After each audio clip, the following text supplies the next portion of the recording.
Into the Nexus is a production of amove.tv. Bookmark Amove TV for other great video games and esports podcasts. Into the Nexus is sponsored by listeners like you via patreon.com/ITN.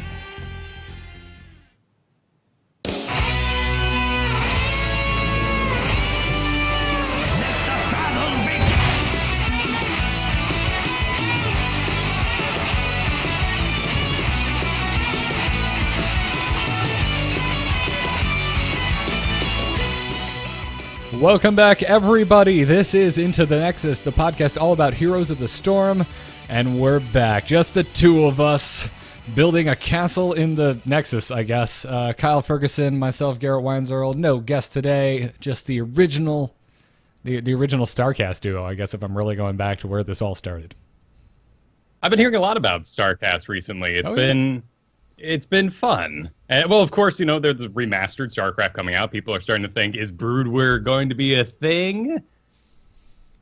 That's everyone's question. But, I mean, I'm sure for the diehard, the answer is yes. If you're not already into RTSs, the answer is no. Definitely no. A remaster of a sprite-based, isometric, real-time strategy game made in the 90s, no, that's not going to make it blow up to Overwatch or CSGO levels of interest. It's not happening, Kyle. Which is not to say I'm not very excited for it. I am, but I'm the target demo. Sure, and I'm going to, for the first time ever, not cheat through the campaign, which is my biggest feat since I was 13 years old. Wait, because didn't we go through the campaign on StarCast? We did, yes. And you still cheated? Those later missions are like 2 hours each, and I totally cheated. Oh, okay. I honestly cannot remember if I cheated or not. So I think there came a time when we got around those secret Zelnaga missions where that is a thick, old school, no voice acting for the most part, text-based game. And it's so easy to forget nowadays that they could just keep making those things over and over. Remember how many Brood War expansions there were? There were a bunch of like unofficial ones too. Same with like Baldur's Gate and any of those old sprite-based adventures. People just go nuts. How many Mists were there? I don't know. Brood War, though, it was just StarCraft and Brood War. There was no other officially, right? But there was like 3 mini expansions that were developed by other studios. Okay, all right, fair enough.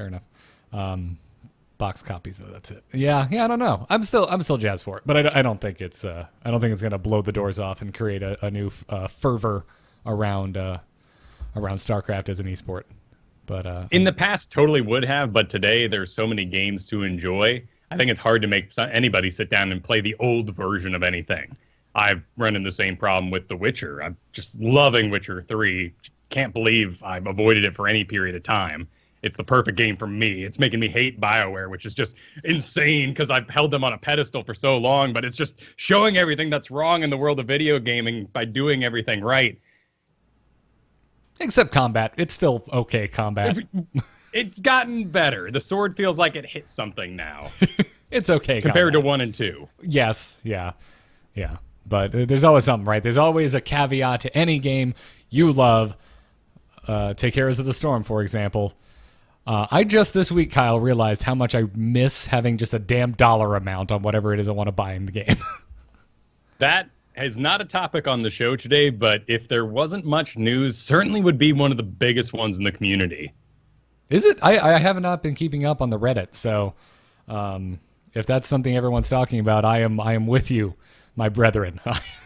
I was considering. I'm like, I really want one of those surfboards with the bite taken out of it. I'm just like, and I go to it. I'm just like, I don't know how much this is. I just want a dollar amount. Just give me a dollar amount.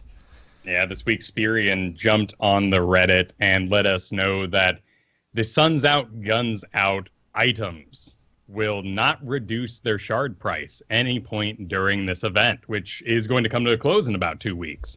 So us who waited the 2 weeks for that surfboard or so don't actually get to enjoy the cheaper price as we do with normal items.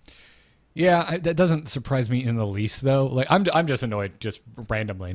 It's not that particular piece of news that set me off, because I did hear that as well. It's just a general overarching thing for me, and I haven't really thought of it because I've been relatively lucky. Like, I wanted Bulgy Tychus. Okay, I really wanted that, and it was in the first damn Suns Out Guns Out chest I opened. So I was like, cool. That was the one thing I really wanted. It's even the pink version. I'm good to go. But then I started deciding I really wanted the surfboard, looked at it this week, and realized that I hate space points. I hate them, Kyle. It's a tough equation for sure. I really like the party atmosphere that 2.0 brought in with the loot boxes and some rewards back even when you're losing. But ultimately, it made the game look way more fun.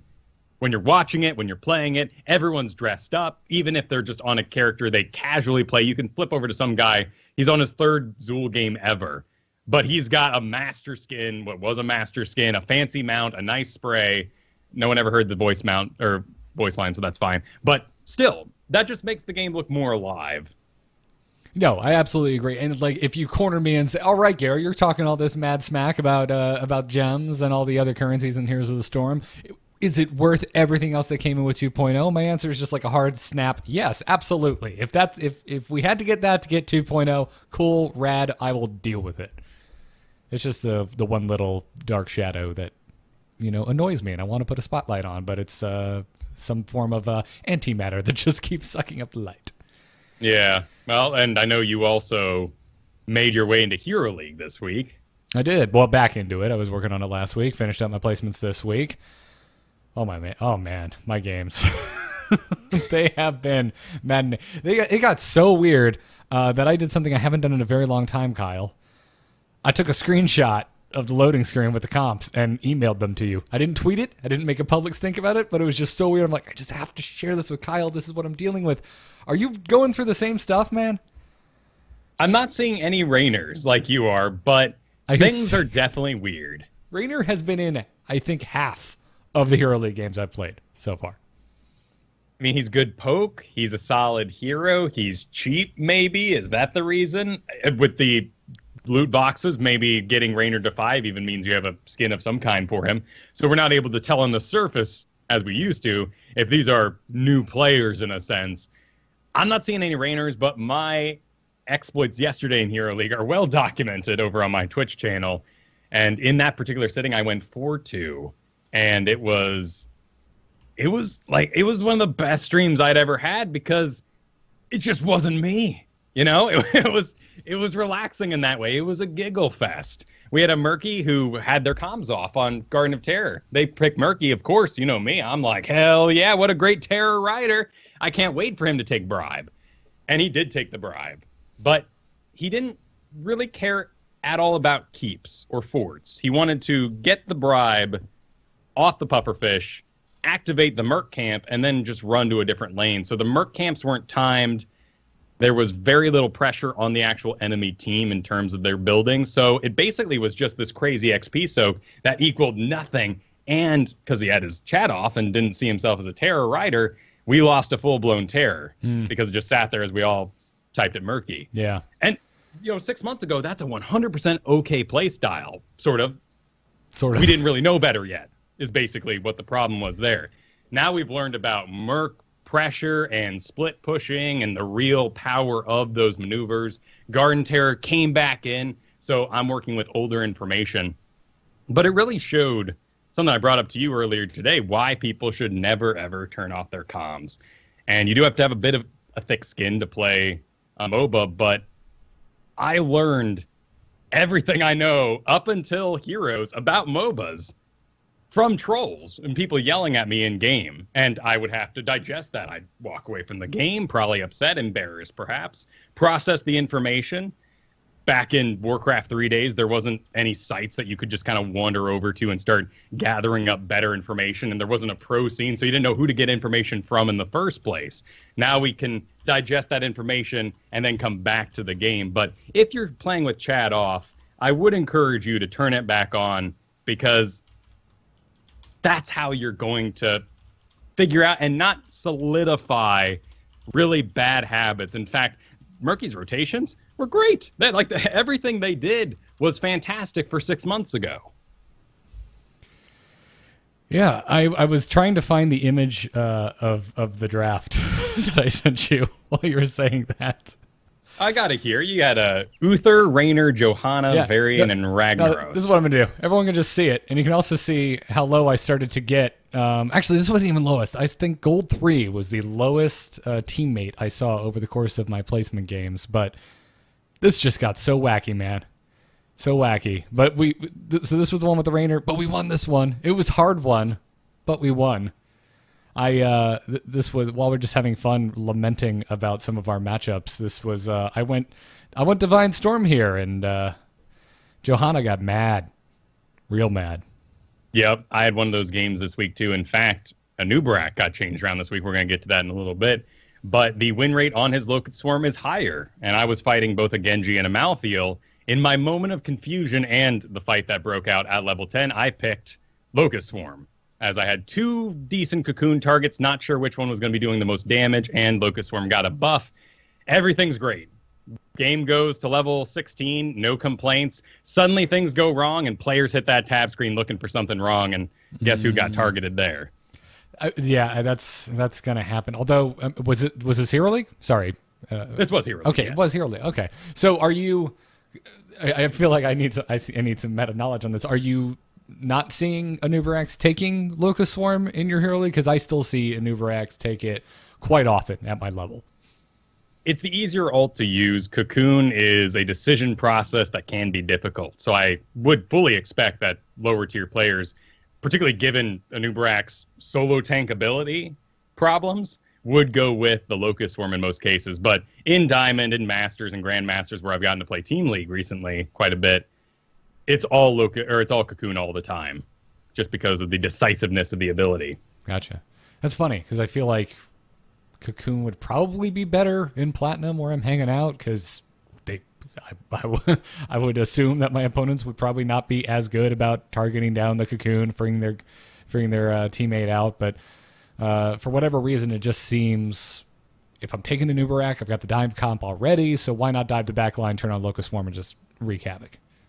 Well, Cocoon went through a period of time there where it was extremely valuable and easy to use, and that was our previous 2 months ago now double support meta, which is kind of Frankensteining its way back into HGC right now, and people are pretty nervous about it. But when double support was going on, you had that Vala, that super carry that Cocoon made a pretty easy target of. Then they also went through the game and started changing out all the supports, actually giving them more offensive options. And now that Genji came in, the super mobile assassin that can dive in your back lane while Malthael's in your front lane, suddenly the damage is coming from so many directions. Then around Christmas, too, we had the bruiser meta come up, where instead of doing a single tank, we suddenly did 2 bruisers. And figuring out as a tank where the damage is coming from on the other side got really difficult. In fact, one of my main complaints with Stukov right now, who I think is fantastically designed, has a lot of really cool interactions, love the reward of spreading around the healing pathogen as an ally of Stukov, but his auto attack is so large it counts as burst in that sense. So if I'm Diablo and I dive into an enemy team, that burst is too high for me to tank, like I did back in the day when we would sort of wait in on Johanna, see what happened. Okay, I'll blind that 2 seconds into the fight. There's not a dance anymore unless you have a poke comp, right? Like, there's not that. You can't test the waters as most warriors anymore. Right, and in that poke comp, the warrior's main job is to control yourself. And so many of our main tanks and the high win rates are dive tanks right now. It's very difficult to pull that off effectively. And to say high win rates, we're going to be talking a lot about win rates today. The win rate span is 56 to about 48, in all honesty. There's a couple of outliers. You got Cho'Galls, you got Medivhs down there. But the win rates are really solid, and we do, as a community, pay a little bit too much attention to them. Yeah. I think we have an email about that today too. I know you shifted it around. I don't know if it stayed in or not, but whatever the case is, it sounded like we're starting to get into news territory. So let's pull the trigger and get into this week's Heroes of the Storm news. We're on, boys! Ha ha! Let's liven up this place! The moment is upon us. Yes, I'd mana tap that. So Stukov and the Zul rework are live. Talked about it last week with Dunk Train. Had a chance to try it out on the PTR.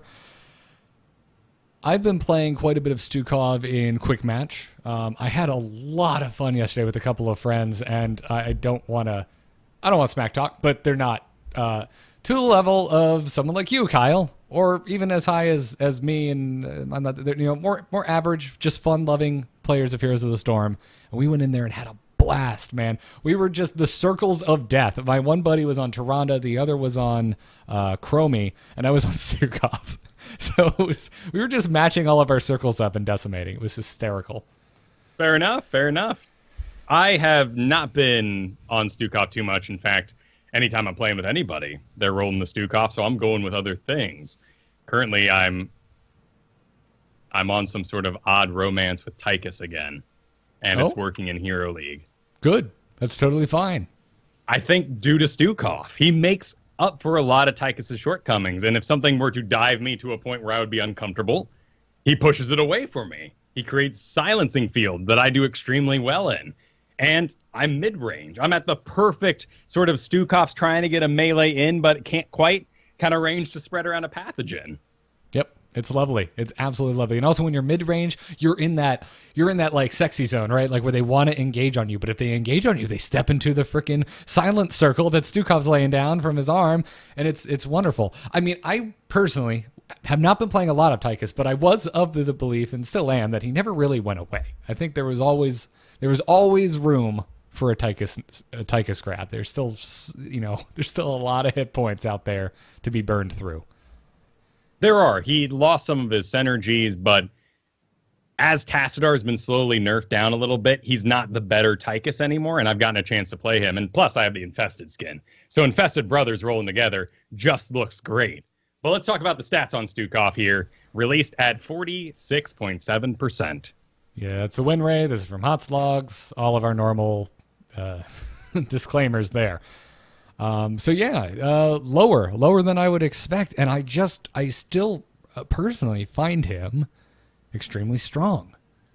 That trait, even though it's working correctly now, it is you hit D. It is not healing as if you have completed your level 4 quest. It's still a noticeable amount of burst healing. It's good healing over time. You can kind of spread your heals out a little bit early, like an underpowered Malfurion. But when your trait is ready to go, it's always there. It's waiting in the wings. That potential of life-saving burst healing even before you complete your quest. And by the way, Dunk wasn't kidding. It's hard to complete that quest. It takes a long time. It does. You won't have it online till at least the late mid-game. Interestingly enough, when you focus into your passive, or your D, as it were, your trait, the win rate goes up dramatically. 57% if you're taking Vigorous Uptake. That's the previously broken, now quest talent that ups that heal by 50%. Reactive Biospores, this is the one at 13, where if you take damage below half health, you go to a 5-second cooldown on your kill switch. And then Pox Populi, actually, level 16, is what pushes this up into that 57% win rate. Yeah, and that's the exact build I've been doing, and it's working wonders. Yeah, and Reactive Biospores is a nightmare in my head. I am on a mad roller coaster of emotion with Stukov. I think he's really fun. I think he has some really great holes in his kit that allows counter drafting. He has a certain type of comp he wants. But he's also crazy oppressive. And if I'm thinking about Tracer, what if Tracer recall, if she took damage below half health, suddenly reset? I'm thinking about that cooldown the entire time I'm fighting Tracer. What if Jaina walked in with a Blizzard, lays it down, and I'm like, oh, thank goodness, there's Blizzard, and for some reason she has another one again in 5 seconds? It would ruin everything about my engagement. Yeah, it would. And I have been ruining Tracer games. There's been Tracers all over. Again, only been playing him in Quick Match. I'm not taking him in the Hero League yet, but seeing a lot of Tracers, and it's hilarious. It's so much fun. Tracer is one of those heroes I have found absolutely annoying for the longest time, unless I'm playing on her. To just watch them walk through that circle when you know that Tracer rhythm, right? You know exactly when she dives in, she's going to be wailing on you, she's moving back, and you know exactly the point where she's going to blink. But then she steps into the arm, and it doesn't happen, and then your Greymane catches her, and she dies, and you guys just surge forward. Yeah, I've seen more dead variants than ever this week due to that. In fact, I wonder what sort of combinations you've had as well. I fought. Oh my goodness. It's nice. It's just, I can't get over it. Entomb Stukov. The Entomb goes out. People are inside. Oh, and then you put the... Silence comes underneath it. No shifting. The healer has to be outside of it, which they're probably not because you would target the healer in there because he's the only one who could do something about that. It is so oppressive. And I had a Stukov on my team too, but they got the level lead. And Stukov's kit, a lot like Uther's, really takes off with a level lead. And it is very destructive. It's rough. It is definitely rough. So and that is only exacerbated when you also spec into Lurking Arm, which you can do as well alongside specking into his trait. Because you don't need to take Pop and Pustules at 1. You can instead take Growing Infestation. And within my reach, which increases the range of it at level 7, is a perfectly viable take, in my opinion, even when you're still going into Vigorous Reuptake and Reactivate Ballistospores. They're so damn... I cannot say half of these words on Stukov, but you know what I'm talking about. Well, let's talk about what we can actually do with Stukov and against him, because that win rate means that Blizzard will likely react in a way to buff him or perhaps encourage off-talent picks. Either way, expect to see more Stukov down the road. He is extremely weak versus Burst Dive. This is very different than your Sustained Dive. So Malthael, now with all his nerfs coming in, is a Sustained Dive character. Same with Illidan. Once he's on your business, it's not going to kill you fast, but you're very dead if you're by yourself. Tracer is a little different, kind of like Vala. She'll get up on you, and because of her ammo, because of her bomb, because of her punch, she's a lot more bursty. So if you want to stop a Stukov, Butcher, Zeratul, Tracer, Kerrigan, Chen, Thrall, all of these he has a lower than 30% win rate against. But if it's slower, he's going to smack them, and particularly if you're dealing with things like Illidan or Genji, who will engage in a very predictable spot, that's just a massive shove, and they're out of the picture. Yeah. Particularly Illidan, who ends up on the other side of Stukov. He's going into the main base, yours. Yeah, and then your team suddenly just dives the Illidan against your wall. And it goes it goes splendidly. I'm glad you brought up the variant, too. I completely forgot about that. You're absolutely right. I've seen so many variants just stand and fight in the giant, sorry, this isn't going to work out circle. To that note as well, Stukov does very poorly with dive characters because, guess what? If you try to heal your Diablo, then he charges in. That healing pathogen is now inside the enemy team, not bouncing around your own team. So avoid him with heavy divers who will ruin your heal in the first place. Yeah, it is great with clumpers, though. Yeah, it is very strange. You remember, I think last week I talked about, I was like, I'm a little worried that the way that Stukov's heal works is going to increase the stock of Living Bomb. Basically, like Living Bomb stock is up. And I did have a chance to play a game yesterday with my buddies against Kael'thas. We were winning handily, but there were a few times where I was like, yeah, that Living Bomb spread many more times than it probably should have. Right, and that's going to be a good counter pick. And in fact, one of the best characters you can get in Hero League with your Stukov is going to be a Kael'thas, possibly to avoid that exact situation. Same with Sylvanas, maybe, when you're thinking about that arrow or that dagger, the shadow dagger that comes out and spreads around everybody. Gul'dan. I mean, all these characters he's winning the most with sound like things that would destroy him. Nazeebo.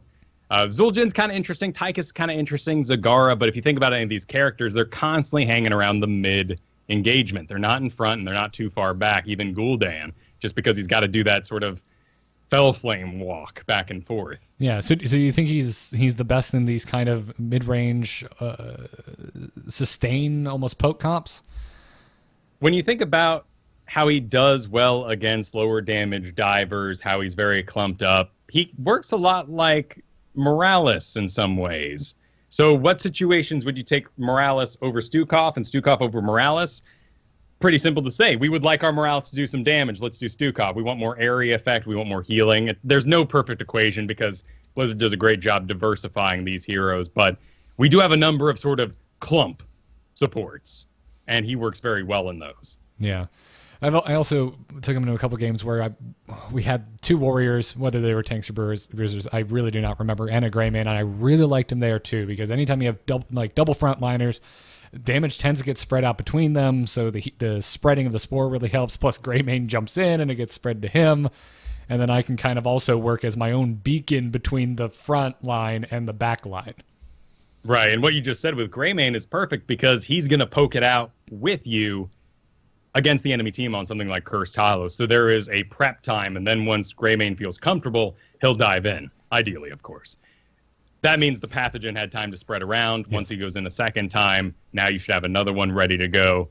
He is succeeding on 2-lane maps, which makes sense. You want your enemies or your allies to group up. So 4-man lanes are really powerful, like Hanamura, like Haunted Mines. Yep, but also any map with a single objective where everybody will come together routinely for it. Cursed Hollow, Infernal Shrines. Doing very poorly on Garden Terror, Warhead Junction, Dragonshire.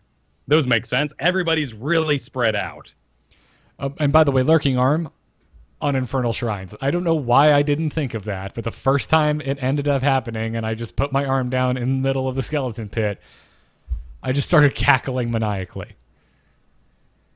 That arm, it may be where I would target to put a nerf.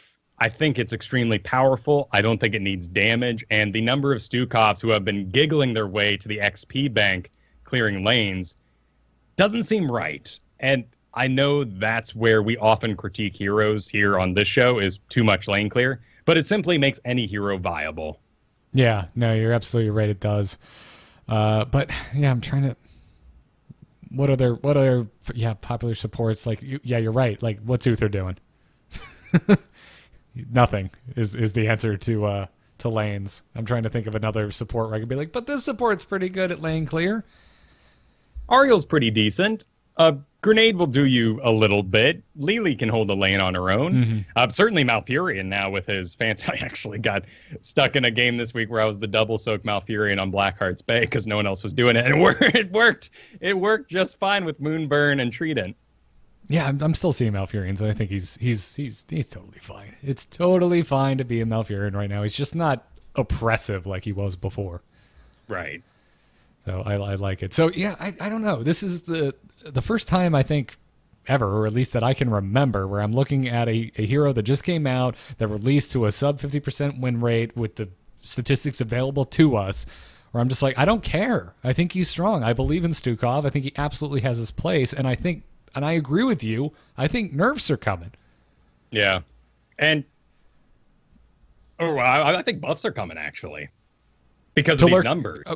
Well, I'm with you on Lurking Arm, then. I'm with you. I think a nerf is coming for Lurking Arm. I think I'm gonna say a month. I think we've got a month of Lurking Arm in its current form.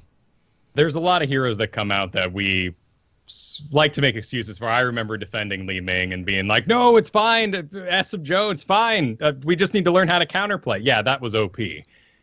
I think Stukov is very well designed. It's just going to take those little ticks, little pushes to get him right where he needs to be, which is exactly what they're doing with General Bounce, which is fantastic. Let's talk about some of these interactions with Lurking Arm, though, because there are a lot of really unique ones that you'll need to know about out there. Yeah. So it prevents sappers from activating their charge self-destruct. Didn't know this. Did not know this until you added it to the notes. That's incredible. Yep, it is a spell effect on their sort of AI kits. These are your Towers of Doom or Haunted Mind bruiser camps, basically. That's Suicide in. They don't cast that because they can't, because they're silenced. Yep. Diva's mech boosters are canceled, which you're probably thinking, oh yeah, of course, because she's currently using a spell and she goes through a silent zone.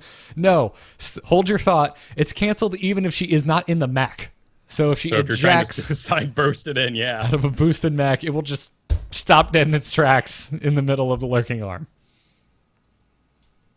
I don't know if you can pull this off fast enough today, but it's a cool idea. It is cool. It is very cool. Yeah, I don't believe you can. There is quite the wind up on when that arm hits the ground and then it comes up in its target location.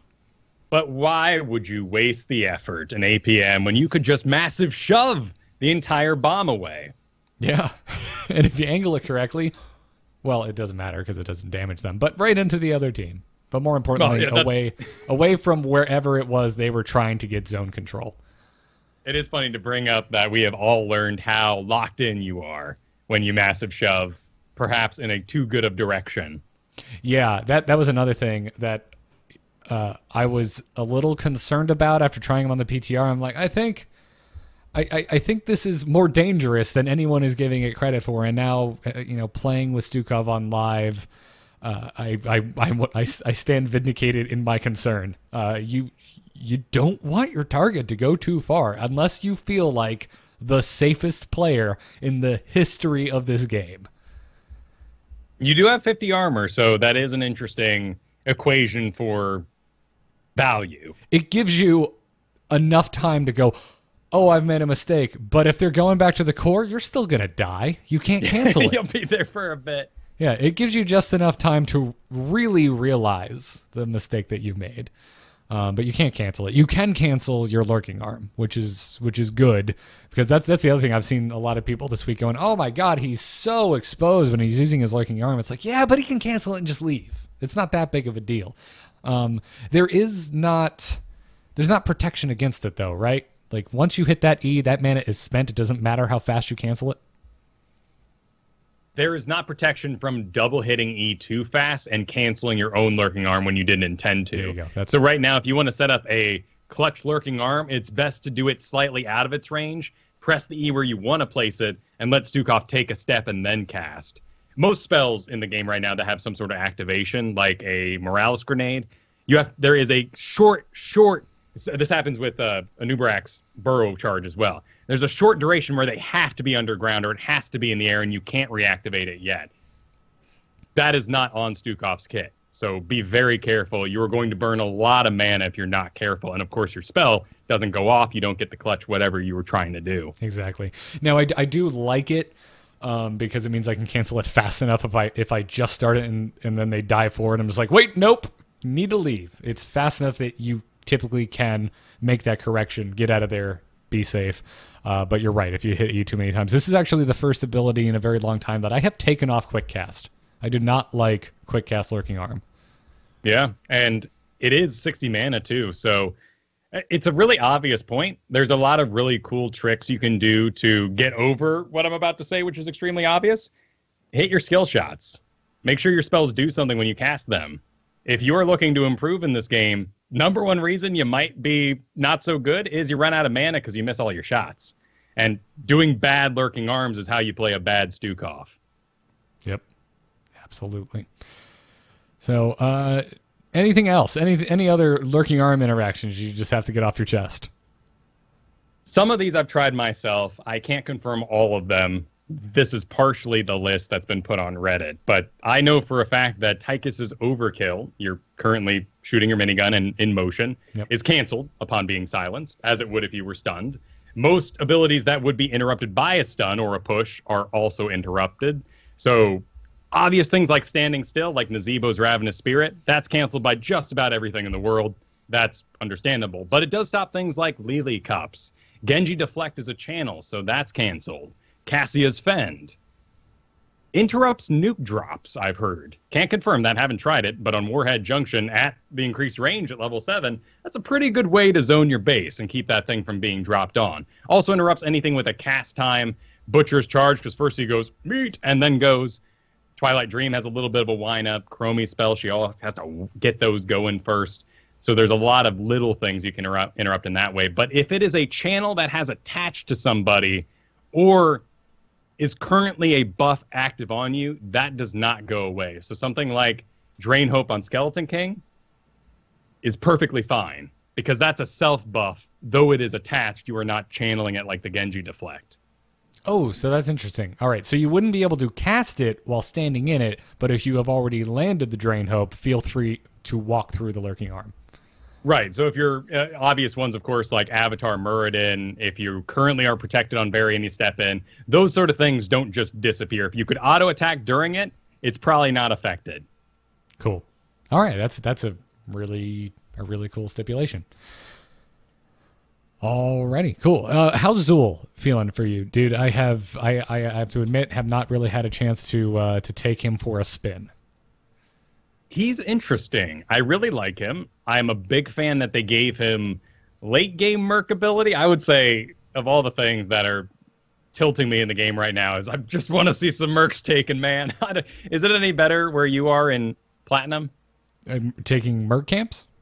Just people just doing them in the first place. It takes, well, no, you know what? I will definitely compliment everyone I played with this week, even when I dipped down into seeing like mid-gold players in my placements.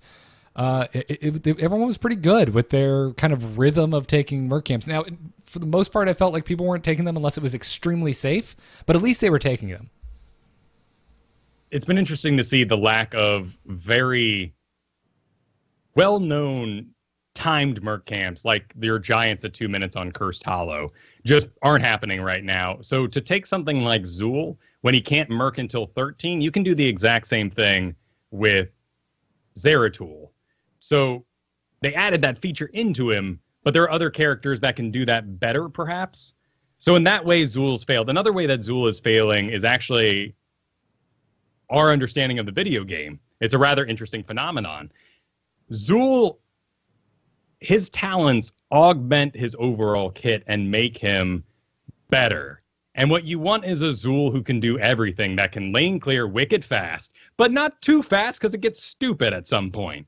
You're too darn fast, in fact. One of the things you have to do with modern Zool right now is wait.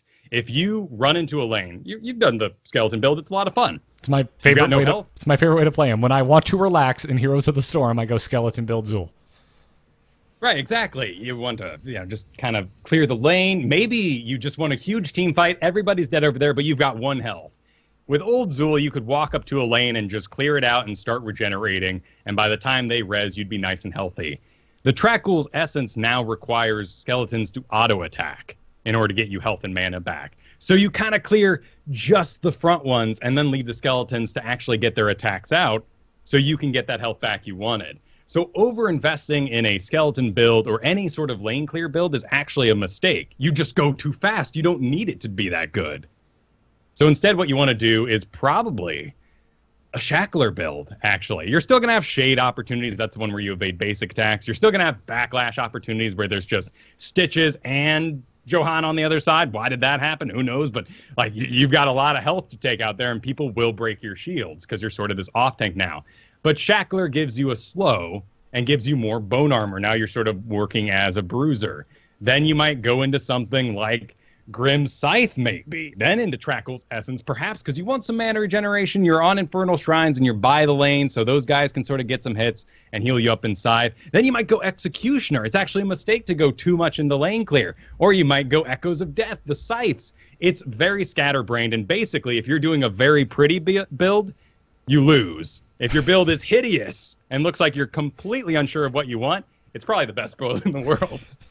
But yeah, okay, that is a hilarious anecdote. But what you really are is you're making yourself the Swiss Army knife of specialists, right? You're just kind of improving a little bit in all of the different things that Zool can do. You're so good at what you do in the first place, augment the things you're not good at. Gotcha. Whereas opposed to you look at someone like Stukov and you're like, no, I want that trait to just be punishing. Right, everything else is just kind of fun. Ooh, it's nice to have that slow there. How neat if I could do these other sorts of things like giving armor, but the heal is good enough, so let's just keep encouraging it. So Zool has gone up this week, just 2 points, but that's a 52% increase. Or, well, overall, not increase, of course. He'll be okay. I don't know when you'll want a Zool over something else. I think Zool is a fantastic counter to Genji, but we're waiting to see what the community thinks of that because people aren't happy to see Zools right now on their teams. That it's new, right? This is all new to us. Unless you're on Blackheart's Bay, you're probably not used to seeing Zool in the first place. And in my games, it's been nothing but Asmodan. So I don't know. I don't know anymore. My favorite thing, though, was this week with the power of Shade, which is avoiding all basic attacks, evasion, I 1v1 to Butcher with Zool. That's awesome. on multiple levels. On just the fact that you want to butcher with Zool, but also Diablo reasons, Diablo lore reasons makes me very happy. Yeah. So if you know when to activate stuff, there's a lot of really cool stuff you can Zool out there. I think he's fantastic. Certainly still is best on his maps as he previously was because that's his base kit. So Infernal Shrines, Spider Queen, Blackheart's Bay if you want to be cute, but you'll probably confuse your team at this point. Yep. Well, let's talk about the rest of the balance update. So Malthael's nerf came in. We talked about this last week, right? We don't need to go over the specific changes again, do we? We actually talked about the previous nerf that was done to Malthael the week before that. Sorry, yeah, no, this is all new. Never mind. Everything we talk about here is brand new. Yeah, so another nerf to Malthael.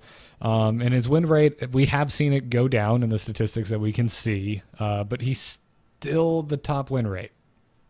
I'm even checking right now just to make sure. Yep. Right above Zagara.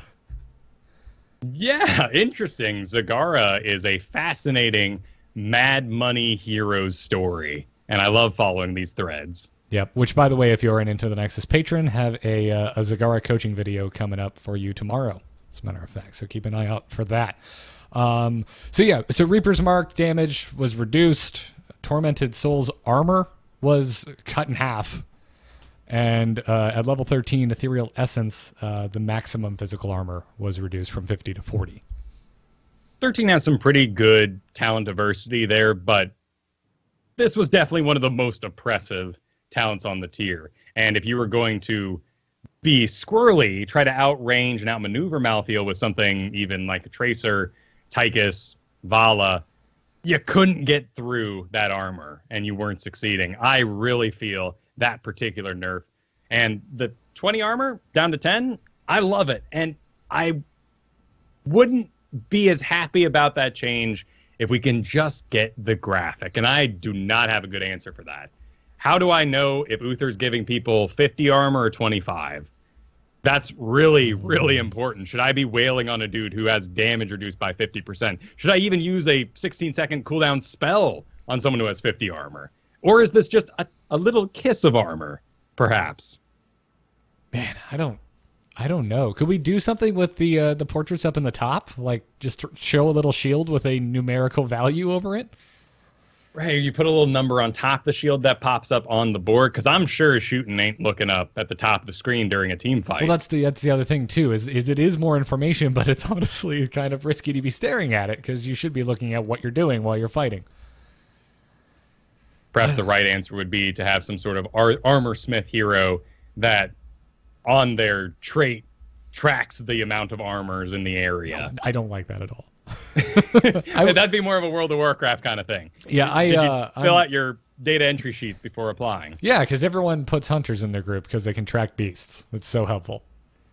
That kind of stuff makes me miss Vanilla WoW a lot. I think you can still do that as a hunter, I believe. I don't know. You absolutely can, but no one's in trade chat looking for some dude who can sense demons so they can find that hidden rare. So anyway, back to it. I'm with you. I think we should be able to see armor. I'm 100% with you. It is a visual issue. I feel like we keep coming back to this every month or so. We come back to some type of visual problem where we would like more information, but we there's already a lot going on visually in Heroes of the Storm. So there's a concern about clutter. That's why we originally lost the flames that would be over the health bar floating above the heads of heroes, because it was just too much going on all at once, especially when we started getting heroes like Asmodan, for crying out loud. But at the same time, a mechanic like armor is just so damn important to keep track of. Yeah. That there are certain, I don't know. I don't know where the line is drawn, but there is a line. I don't know where it is, but the line is, there are certain things where I find it completely acceptable, but that it's something I should hit tab, go to talents, and figure out what I need to do and react to it. But there are others that I feel need to be visually present on the field of battle. And Tormented Soul is fine. As long as I personally know the visual that's going off and that it has armor applied to it, great. But I'm mainly talking about here Guardian of Kings on Uther. I'm with you. I still think Malthael's okay, by the way. I'm excited because I think this is finally moving him to a point where I'm going to see him make it through a draft. He's still seeing first ban in Diamond right now. In fact, when I was playing with Masters and Grandmasters, still first ban over there too. He's a little divey, a little confusing, but this has brought about a very weird resurgence in Illidan because now people went, I'm a Genji main. Nope. I love that mobility. I'm a Malthael main. I used to play Illidan anyway. Malthael got nerfed. I'm Illidan again. And with Illidan mixing with the Zagara, Hunt became the main one, and the Zagara beat the Asmodan, so people may just sell Malthael and go on to Illidan, as weird as that is. That is strange, but I mean, would you still go on to Illidan out if you did not have the Zagara? I can't believe the conversation we're having, by the way. Well, that's the fascinating thing about the meta and why it moves around the way it does. So let's say someone first picks Uther on the enemy side. The way you would avoid activating Uther's trait is to not draft any stuns. Great, because he's going to get that 50 armor. It's going to be too oppressive. So let's not draft any stuns. Wait a minute, we didn't get any stuns. Now we're being completely bodied by Chen and Illidan. Or Malthael in some cases. But Malthael, as long as he gets his mark on you, he can survive through a couple of stuns, maybe unlike Illidan.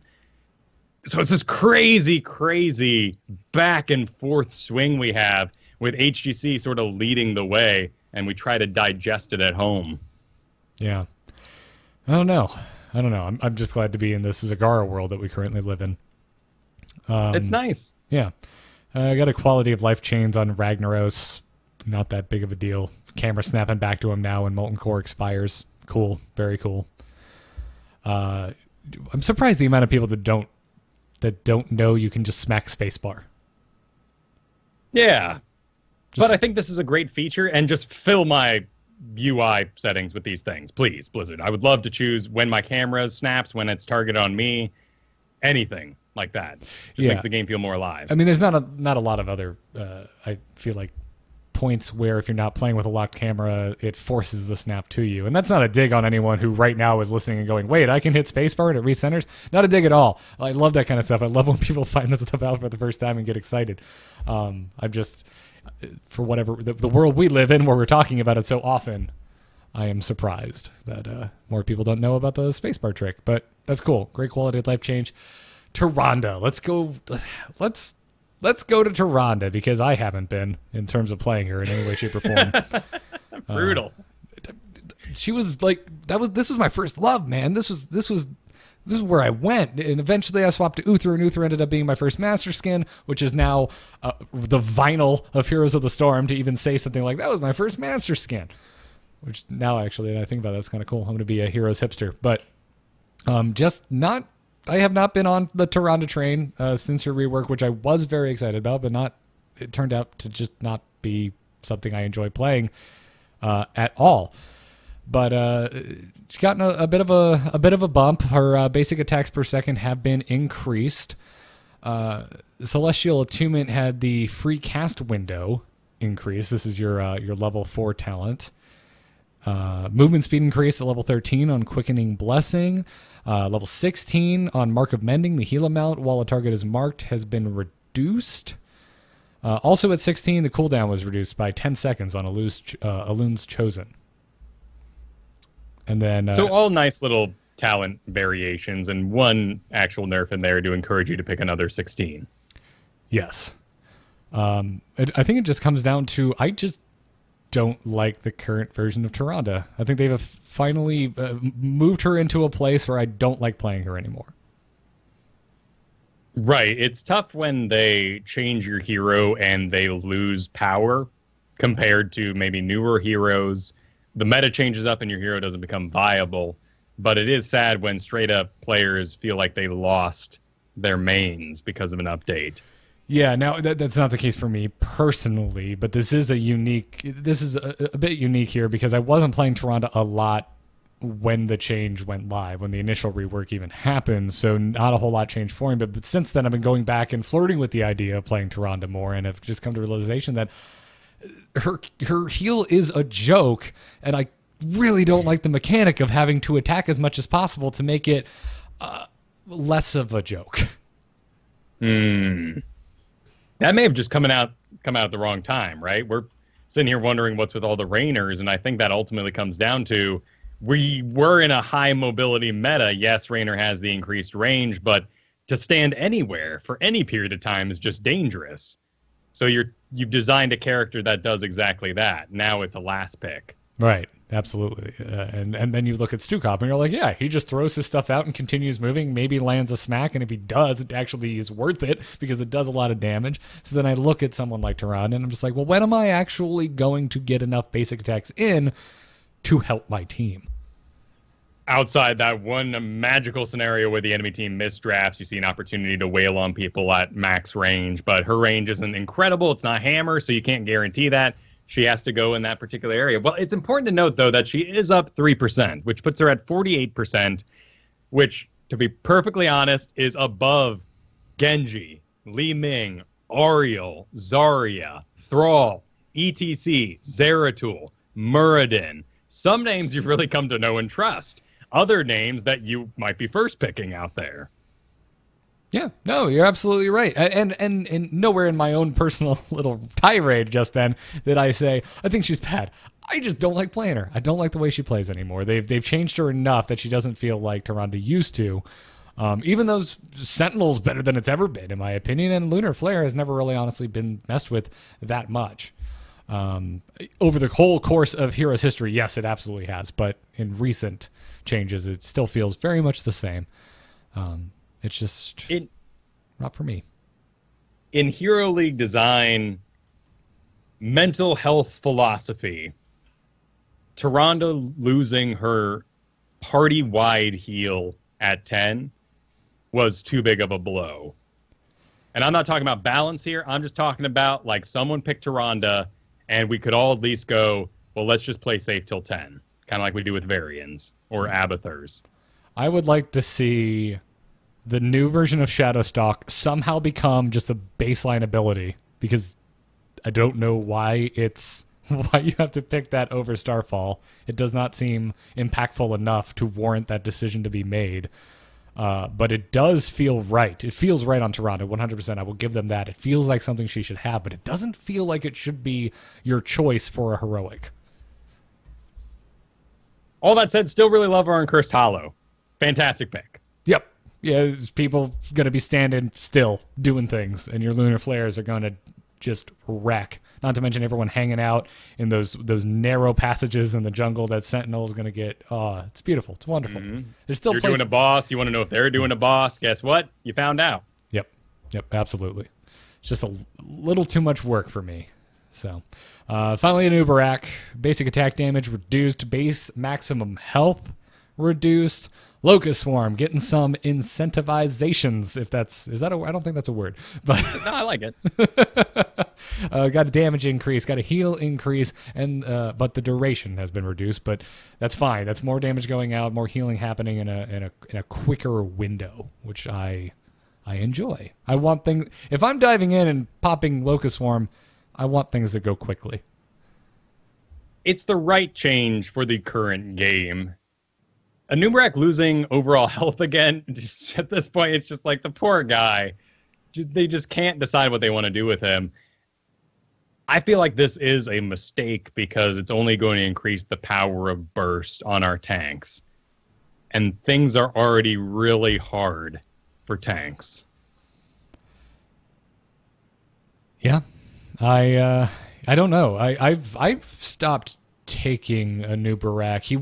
So you and I sat down and went through all the battlegrounds. We haven't done it again now that the damn battleground rotation has changed, but we did sit down, we went through it, we figured out my picks, and we also had our little first pick pile. Regardless of battleground, if you're in first pick and you want to keep morale high and also probably deny picks from the other team, here's a pool of heroes. Garrett, what are you comfortable with? And Anubarak was in there. I have taken him out of there because I don't want to take Anubarak in first pick if I don't know what the heck the rest of my team is going to do. I'm still taking him in those situations, and it's still going okay.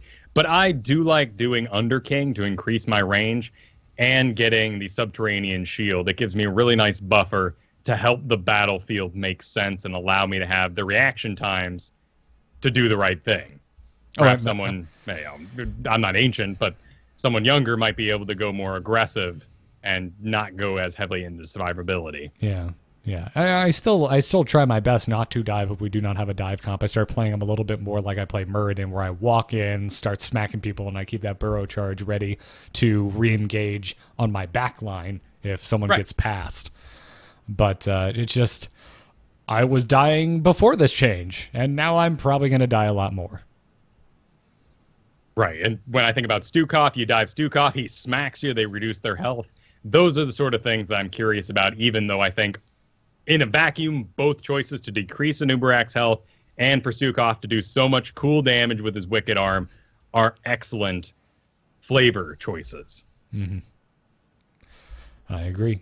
All right, so let's move on. That's the balance update. And I hope all you Tyrandas out there that are like, you're wrong, Garrett, stick with that. Keep playing it, because I have had a couple badass Tyrandas in my game this week. It's important to know, if you can do something that you think other people won't understand and it doesn't affect your team in that way, do it. I mean, if you're ready, people love to ask, is Stukov a first pick right now? Yes, if you can play, because you're going to shock the enemy side. We had a first game Stukov in a game we played together today, and I think it was, what was it, like the 10-minute mark? He goes, oh, I get it now. Yeah. And he was rocking it. And like all quick match games this week, it was Stukov versus Stukov. And he out-healed the other Stukov, and he just had this epiphany moment. And he was kicking trash. It was wonderful. Anyways, moving on along the Heroes of the Storm news, Alan DeBeery talked about loss forgiveness this week, and I, instead of summarizing, will just read his words for you. He said, with a constantly evolving game like Heroes, I've learned to rarely say things like, quote, we'll never do that. Having said that, a straight up surrender option is one of the things that we probably will never add to this game. So the people asking for a surrender option is still coming up, even now. This was hilarious for you and I, Kyle, because we've been talking about it since episode 1. But DeBeer continued and said, the games are short enough. There is too much potential for comebacks. Adding a straight surrender voting system would create more toxicity, and it sends the wrong message. He did concede, though. He said, however, I totally agree that levers can create a poor game experience. There are a bunch of things we are considering to improve the experience here. Loss forgiveness seems like a good addition to the game, and it's one we are actively discussing. There are also other ideas on the table in the same vein. Wonderful. I'm all in on this. I don't want a surrender message or a surrender option either. And reading this, Kyle, made me realize just one of the, I think, biggest compliments of the Heroes community. Like, most of my games, even with the saltiest Mick Salterson you could ever be unhappy to have on your team, most of the time they still fight to the bitter end. They still give it their all. Perhaps change their tactics, but they do at least participate. Right. It's very seldom that I get the, well, I'm just quitting now, and just sitting in the altar or intentionally feeding. Yes, it does happen every now and then, but I find it very rare in my Heroes games. There's also less to do to troll the team. Yes, you can go Skeleton King feed. I think that's the one I've seen the most recently, which seems like just summer tomfoolery. As sad as that is, I can see myself doing that at 13. Just picking a lane, Skeleton King into the wall, do it again, and sometimes you win because you just brute force that down, and you're bored, and your parents didn't teach you right yet, or something. I'm not sure. I mean, my parents never really taught me the dangers of feeding, so. Right, the video game etiquette you needed to succeed in a modern world. Oh, darn it, Dad! I can't wait for sitcoms to reach this point in their in their writing style. You're gonna sit down on the bench with your kid, sunset. Yeah, Sonny Jim, let me tell you about Leoric feeding. Don't do that. It's interesting, though, to see the articles cropping up about the discomforts with some of the tools that Overwatch has developed to combat ranking systems of wins and losses. And they've come up with some really cool ideas, but every single one of those is hotly contested. It doesn't feel like it has a place in Heroes of the Storm. Even loss forgiveness? where do you draw the line, right? You win enough and then you get a get out of jail free card? What if you're losing all the time? Should you still get it? I mean, levers entirely, right? But I'm more talking about overwatching at, certain amounts of damage and all sorts of things like that can help factor in the number of points you receive. Yeah, well, I mean, I'm not talking about, I don't know. Well, if they're discussing it, I have enough trust in Team One, and yes, I am hand waving away a lot of your counterpoints. But if they're discussing it, I trust that they have some ideas that maybe we are not thinking about. Yes, obviously the biggest concern is abuse of the system, right? You get a draft that you don't like, or it's not going the way you wanted it to, and you try and goad someone on the team to, hey, disconnect or leave, take one for the team, man. Now, I would expect most people would be like, F you, buddy, I'm not going to. That would be my reaction. But you never know what could happen. But there's got to be a way. I don't know. I don't think there's anything wrong with, maybe giving you one per time limit, whatever it is, one per week, one per 3 days, whatever it is. So that, yes, it could be abused, but not to extreme lengths. Once again, it's up to us to decide. We made the bans. We made most of these systems as a community after this game's release. So we need to get together, get our message clear, and give it back to Blizzard so we get what we want at the end of the day. I hear people lamenting that bans were ever even put in the game. We asked for it. So that's why we're here now. Yeah. So, I don't know. I still like the idea. Interested to see where it goes. All right, some rapid-fire news. There's a new Heroes website over at psionicstorm.com. Basically a hero compare tool. I have not played around with this as much as I'm sure you have, Kyle. What do you do with this thing? It's really cool. In fact, if you just want to jump in there, it's preset to level 10, and you can just go ahead and compare heroes. And this includes health points, mana amounts, which really don't vary much in the mana department, but AA damage, DPS, range, price, gem cost. But some of these will take you for a bit of a loop, like looking at the gem cost and seeing that we have a lot of really expensive heroes, and the ones that are only 300, some of them make sense, like Raynor, Diablo, ETC, Vala, sure, Lili, perhaps, Malfurion, Azmodan, and Gazlo. What the heck? I'm looking at health points, and I'm not sure I was ever aware of the excruciating disparity between a Nubarek and freaking Cho. Oh, you're about to see some very sad things if you compare health points on this website, such as Sweet Chromie having more health than poor Raynor. That's deeply troubling. Also shows the massive health pools that some of our heroes have as well. Yeah. Stitches at level 10, not that far behind Cho in hit points. Insanity, I say. Really cool website. Check it out. Yeah, absolutely. Psionic-storm.com. Click on Hero Compare at the top. If you missed it, there is a link in the show notes, as well as all over Reddit. Dunk Train and other Masters and Grandmasters sat through a 2-hour queue for an 8-minute game. 2 of their players, I think, went to Del Taco or fell asleep. So after waiting 2 hours in Team League queue, they eventually got their game. 2 of them were bots.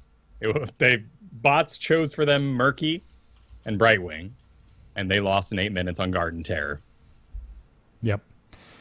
Nazeebo is currently bugged. If someone AoE nukes your poisoned lane, they do not count towards your stacks. I've experimented with this. It is very true. So if you line up a nice little pile of poisons on the lane and Kael'thas comes up and one-shots it with a flame strike, you might miss a half or even all of those. And you can even trigger this by yourself. If your spider jar flies through the air and gets the killing blow, it doesn't count as applying its poison first. Oh, the breaking of the jar itself? Because that does damage on impact. Right. Oh, that's so wacky. Yeah. I'm sure that'll be fixed soon. And hey, this also popped up on Reddit. With Sappers gone from Hanamura, enemy players can keep the game going indefinitely. I would make the argument that if you really, really, really, really wanted to, you could be a jerk and extend the game time on most battlegrounds. But I can see how it's easier with sappers gone.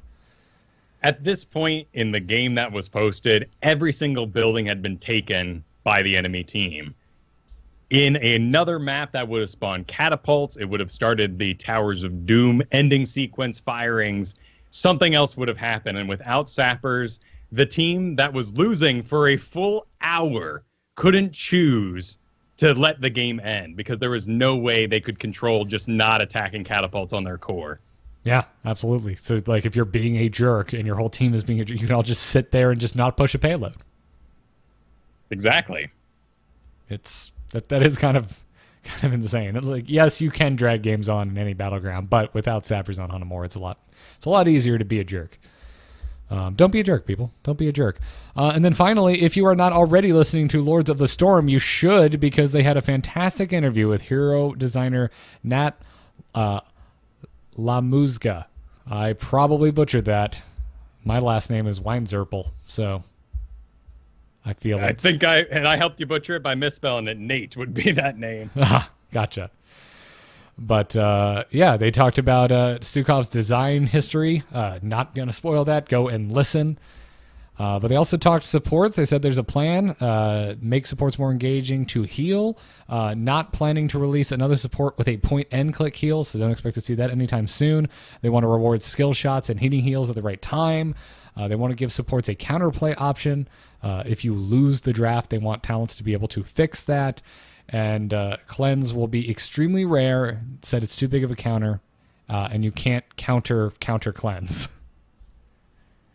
The biggest thing to take away from this is, no more point-and-click heals ever. They feel like with Morales and Uther, they're done filling out that particular niche. That's a strong statement. Like ever, it is ever, very strong. Ever. I don't know about ever, Kyle.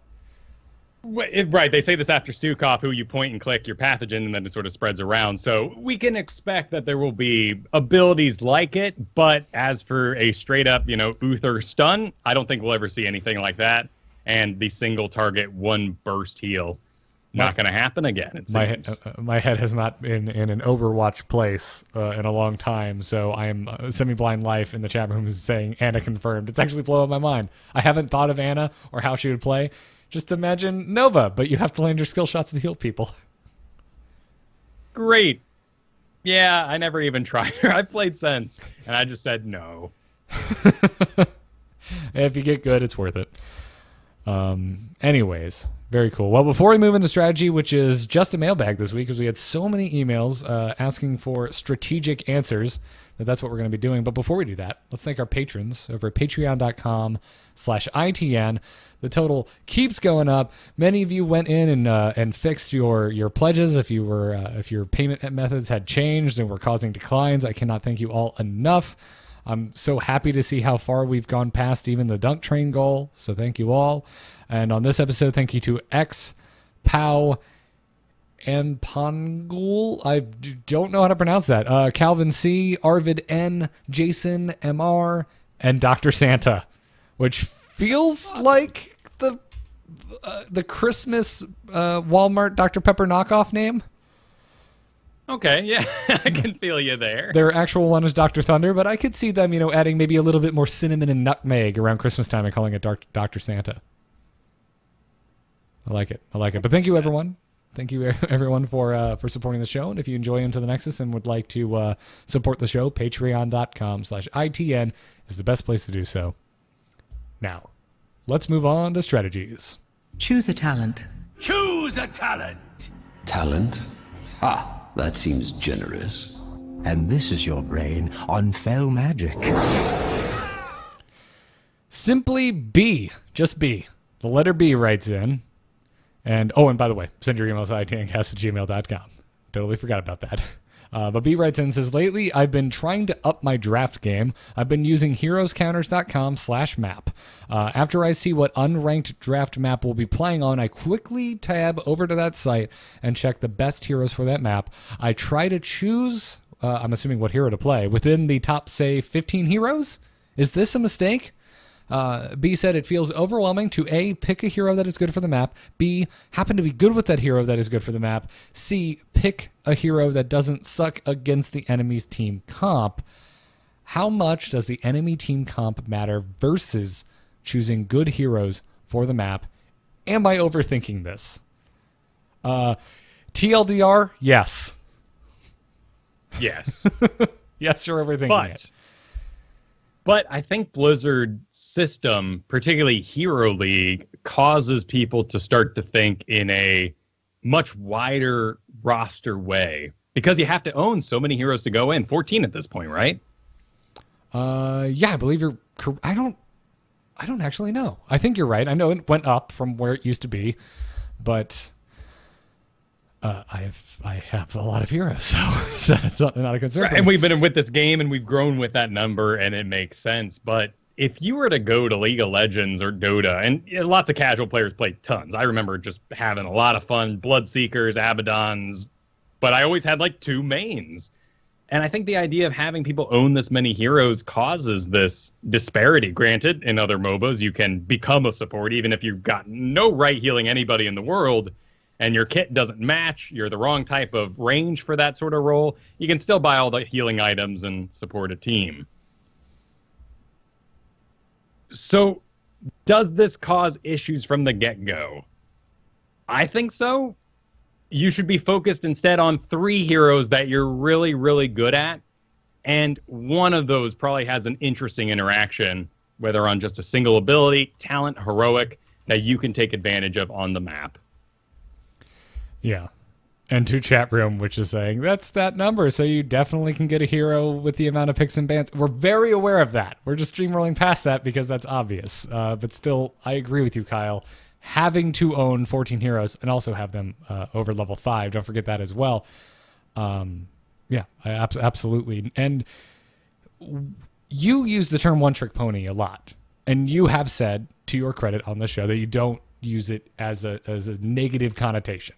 You think it's totally fine if you want to carry yourself to high leagues being a one-trick pony, basically maining a hero or maining 2 or 3 heroes.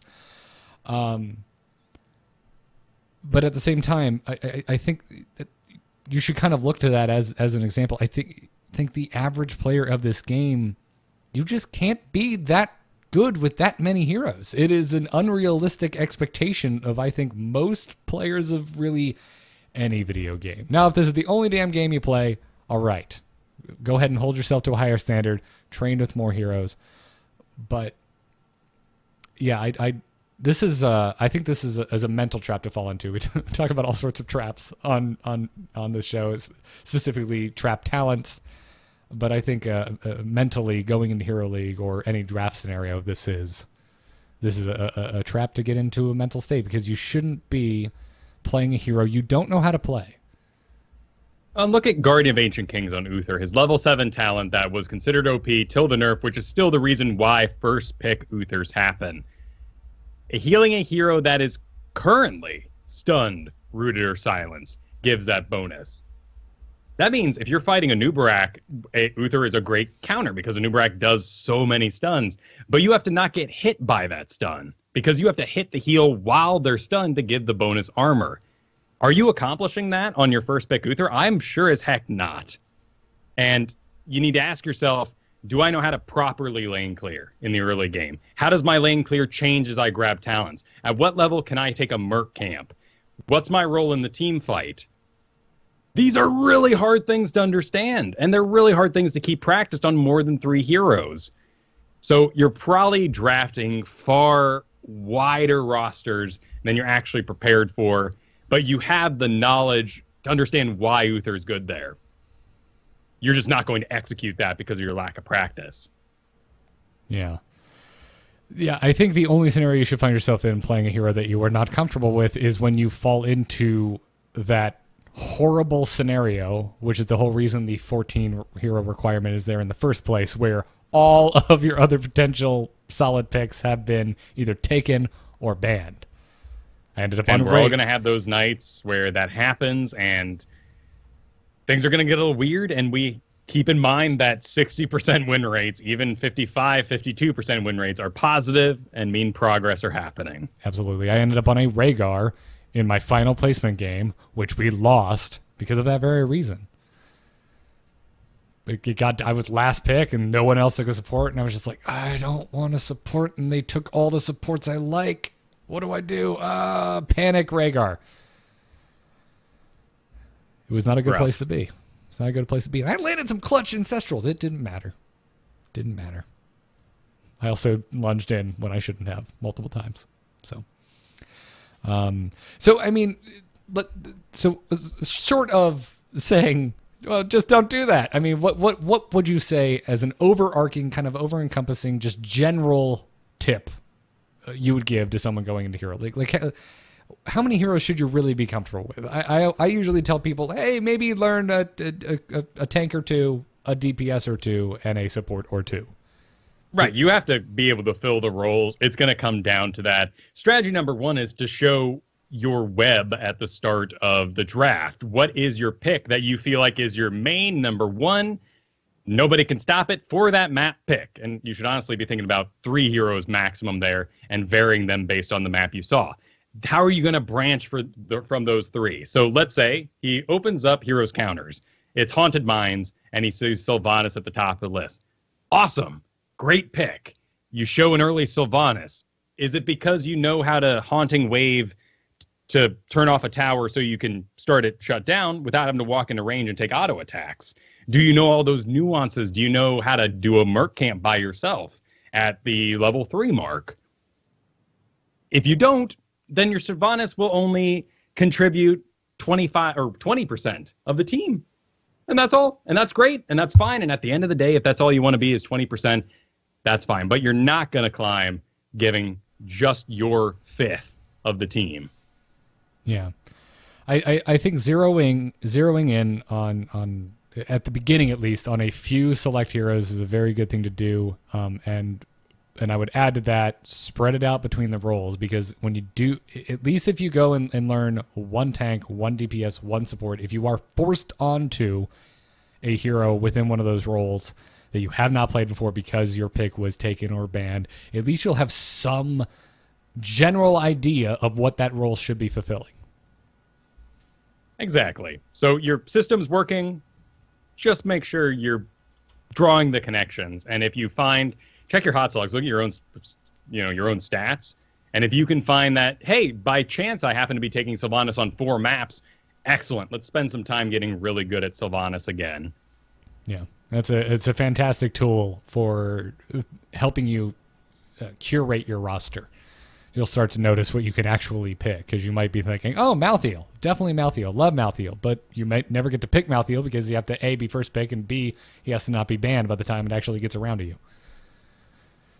So, good luck out there. Yeah, I totally, I mean, I fell into this trap too, and I hear a lot of, from a lot of friends who do as well. It's like, no, I want all the best heroes for the best in Battleground, and it's just unrealistic. Don't do that to yourself. Don't hold yourself to that. You're supposed to be playing this to have fun and also to improve. It's going to be hard to improve if you're playing every darn hero you possibly can. Yeah, and that is why I am very against people who say, I'll fill. If you say I fill in my draft, I'm assuming you are the worst player because you play way too many things. I almost said that in that Rhaegar game, because as the draft went on, I was just like, I don't know what I'm going to do. And sometimes you don't, and that's fine, and we're all learning, and it would be your job to think about that match for a good long time after and decide what you did wrong there. Sometimes it's as simple as once a month I make myself play Samuro because it might come up that we need a stealthy, and he's my favorite. All right. Remember, I'm playing to enjoy this game. Zeratul is the best, quote-unquote, but I want to have a good time. I'd go with Valera. There you go. I'm there with you, man. Roger writes in. He says, I have been listening since episode 1, even though I really did not start playing until Heroes 2.0. The new player advice that you guys and Dunk talked about got me to leave AI play and go into quick match. All right, first of all, just pat ourselves on the back. Anytime I hear from anyone who was like, your guys showed me we stopped playing AI games, I get so darn proud. I love it. Anyway, Roger continues. I took Kale into quick match and did not know what lane I should be in at the start of the game. I did know that we needed someone in each lane to soak XP. The map was cursed hollow and 3 people went mid, 1 went top, so I went bot and died. A lot. There were 2 opposing players, and I know I played poorly, but should Kale be a solo laner? How do I know what lane I should be in with whatever hero I'm playing? Oh, why'd you put that last question in? Everything was so nice and dialed in, and I actually had an answer until until you open it up to whatever hero I'm playing. That's the kiss of death on questions. Let's zero out on Kael'thas for a minute, just to make this a little easier ourselves, and then maybe we can give some general advice at the end. I solo lane on Kael'thas. It's totally fine. Absolutely doable. Between your Living Bomb and your Flame Strike, more than simple enough to clear lanes. But you have to play very safe. And if you've played other heroes that, are maybe a little beefier or have an escape mechanic, you're probably used to pushing your lanes and getting up to the wall and being fine and being able to escape. You can't do that with Kael'thas unless, I don't know, you're seeing 5 heroes in the top lane and you're in the bottom on the minimap and none of them have globals. That is true. Yeah. So you have to get comfortable with and know that it's okay that you might be throwing flame strikes and living bombs from behind your wall. As long as you're still soaking the XP, it's fine. And you're going to do it very quick. Yeah. Yeah, to focus in on just Kael'thas for now, your talent pick at 1 should inform your play style. And if you play to the strengths of your kit and the talents you pick, there's no reason at all you should ever be confused about the more simple map interactions and team fights. There's always going to be that situation where Genji and Malthael dive you. Which one should you kill first? Did you make a mistake killing Tyrael and now he's a bomb and now Malthael's? Those things are going to go on and on. It's a highly complex game. If you pick Convection, answer's easy. Be where everybody else is because you want to hit multiple people to complete that quest as fast as possible. If for some reason you're on Cursed Hollow, you roll into the middle, you start convecting people, and it's going pretty darn well, but no one's soaking the bottom, you're right where you need to be. And if someone gets mad at you, you have mental defenses now to say, I'm right where I need to be. Someone else should go soak that. If you want to do Mana Addict, where you have to grab orbs, that's fine too. Roll into the middle, participate in the AoE fight. You are an AoE mage after all. You want to hit multiple people with your spells. Wait for the other team to decide their split. Is there an Illidan in the top? Might be able to do that. He can only block basic attacks. Maybe we can get that orb if we let him push us out. Is there a Zagara? We'll probably get zoned outside the orb. I'm not actually going to grab it. And the damage she'll do to my buildings is too high, even if I wait for it to push to my wall. So that would not be a good Mana Addict. In that simple way, just in a level 1 talent, you have made the choice for yourself.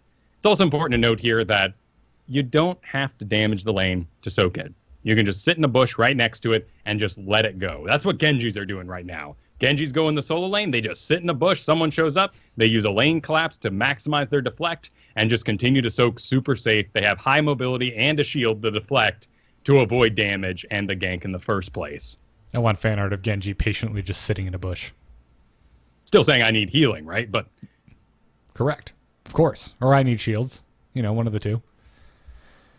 So as you go through your talent build, every single talent you pick then builds on that philosophy, and you start to put together a very effective and decisive play style. So for Kael'thas, for example, Convection is a solid talent, but it's going to make you do a lot of enhanced flame strikes. You won't put out any free living bombs, for instance. So you're going to burn a lot of mana. You need to be aware of that. That's part of your strategy. When you get onto level 4, Netherwind gives mana back. Should be the talent you're going for in the first place. Now you can use Gravity Lapses whenever you want if you're going to hit a hero. Keeping your mana high as a spellcaster means you actually do damage. So each one of these talents into level 7, Burn Flesh. Now you hit 2 heroes, you do a giant killer, 8% of their maximum health. Where do you put Flame Strikes now? Well, to hit 2 heroes. It's so simple. Just follow the steps. Yep. And I think you kind of sideways gave some of the best general laning advice you could have by just reinforcing that you don't need to damage the lane to soak. And it is always a choice if you choose to push it, because you are saying, I want this lane to be deeper in so I can do X. If you push a lane to the wall, you are now exposed to a gank every time. Yeah. Unless you know where everyone is, every time. So that would be a strategy, a choice. I am pushing to this wall as Nazeebo because I want to go soak a different lane. Not I just want to get to this wall and then say, maybe some wall damage? Is that my goal? Well, if I'm Zagara, yes. Maybe. If I'm Li Ming, yes.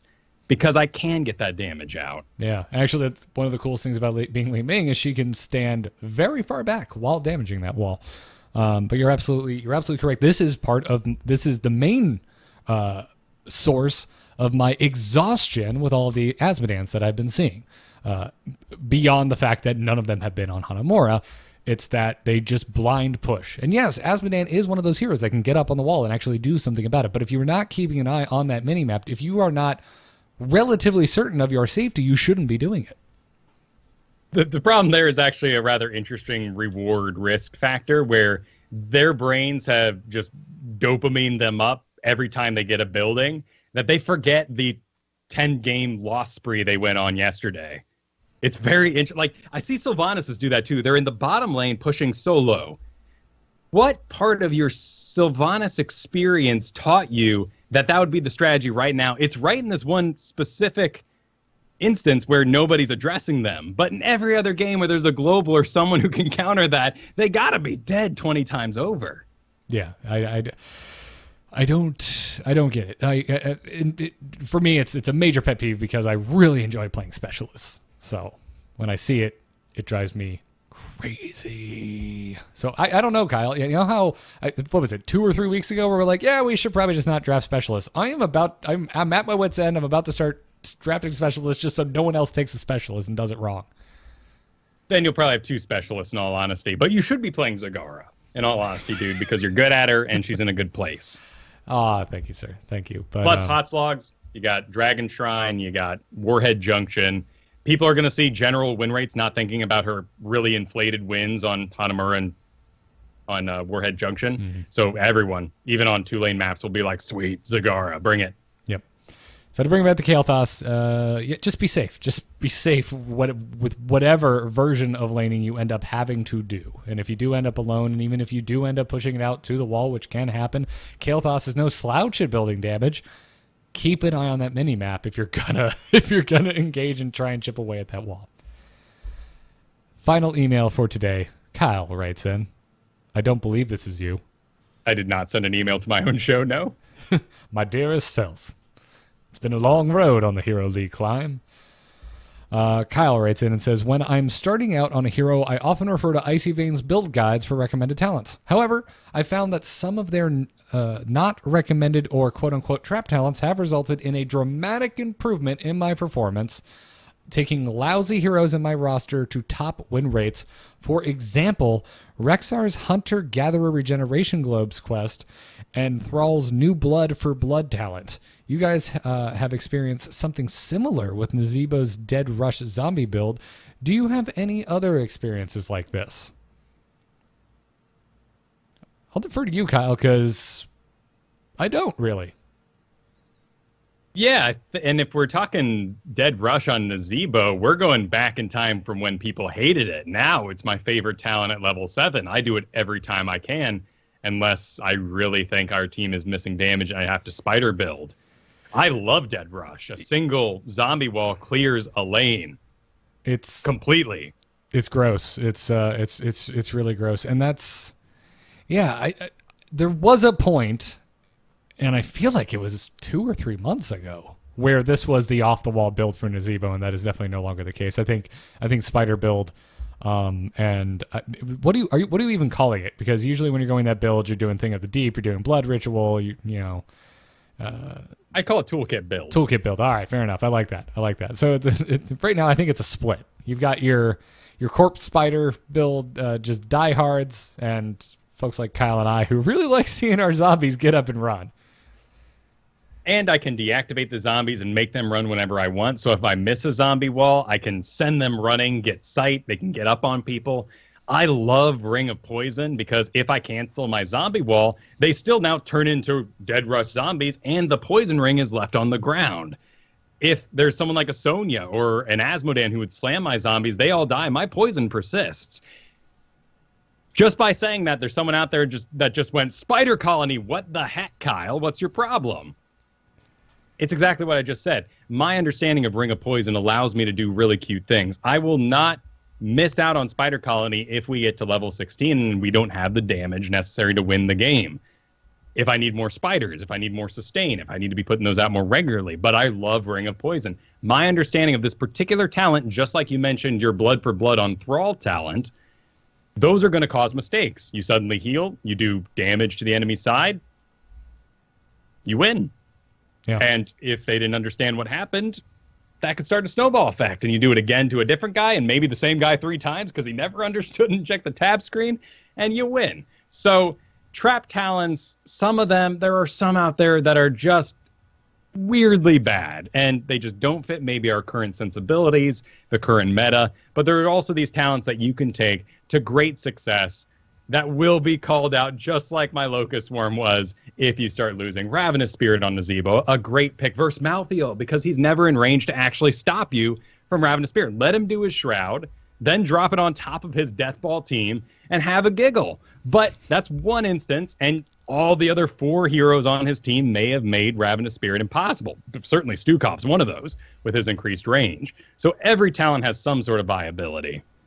Yeah, absolutely. But if you reach the point where it sounds like you have come to where you understand how, A, how to use that talent, and more importantly, B, why you're taking it, take it. And it also sounds like you've got the stats to back it up.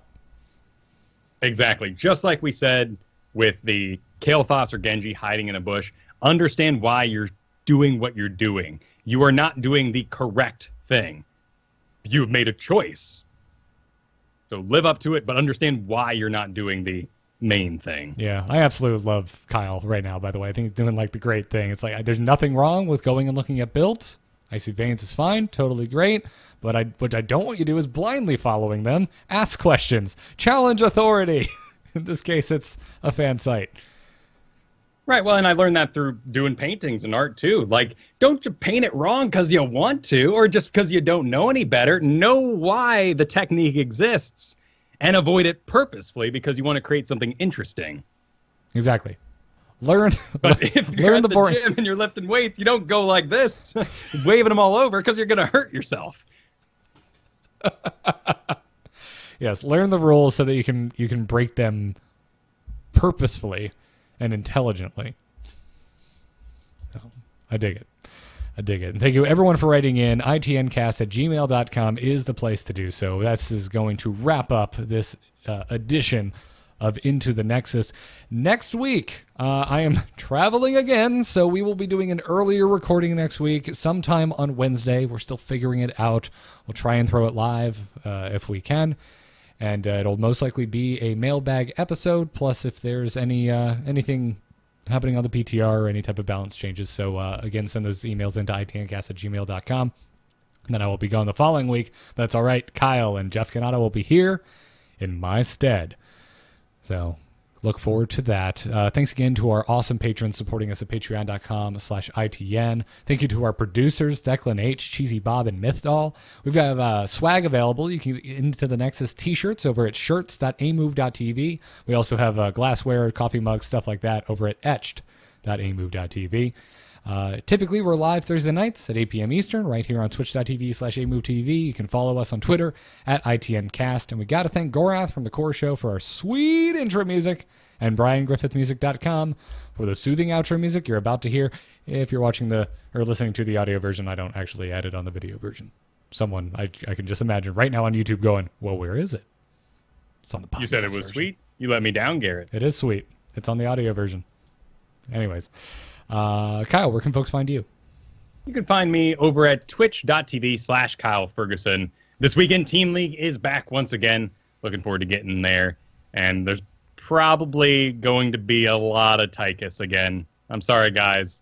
He's back. Not in win rates, just for me. It's all right, man. Do you have a Speedo skin?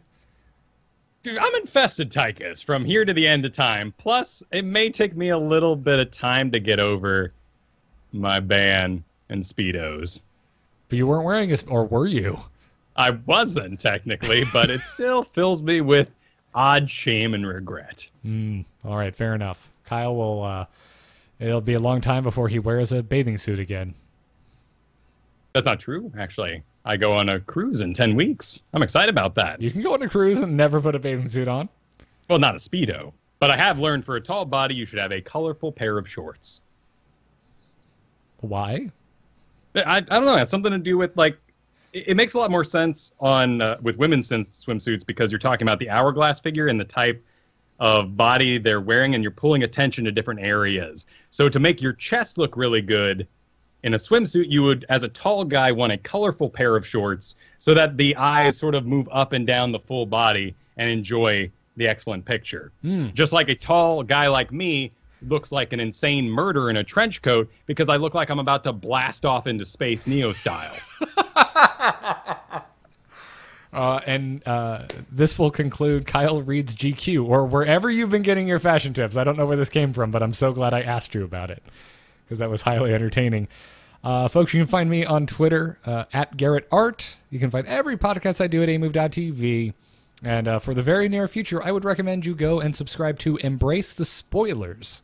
If you have not, Jocelyn and I will be returning to spoil the next season of Game of Thrones, some summer movies capping off the summer season, and also the original Indiana Jones trilogy, because the Kickstarter wrapped up today, and we hit our stretch goal. And I can't believe I am about to do a podcast with someone who is going to be watching Indiana Jones for the first time. That's going to be so twisted. I wonder if she can even enjoy it. There's so many references in pop culture and other movies that she might just be like, huh, I saw like half of this in Jurassic World and the other half in The Mummy. I don't need to see this movie. Fair enough. I would say I enjoy when that kind of stuff happens. Like I remember watching Doctor Who for the first time and being like, oh, I get so many memes now, and beyond memes, you know, pop culture. I get the long, ridiculous, multicolored scarf. I understand what a Dalek is. I enjoy it. I enjoy it when I come to something late, but everyone's different. We'll see. We'll see what happens. All I know is I will be entertained. I can't promise it will be entertaining for everyone else, but I know I'm gonna have a good time. Anywho, go check that out. Embrace the Spoilers. The feed is already on iTunes, and there's a back catalog of episodes for you to go and enjoy. That's going to wrap it up for this episode of Into the Nexus. Thank you all for listening, and until next time, good luck and have fun. Take care.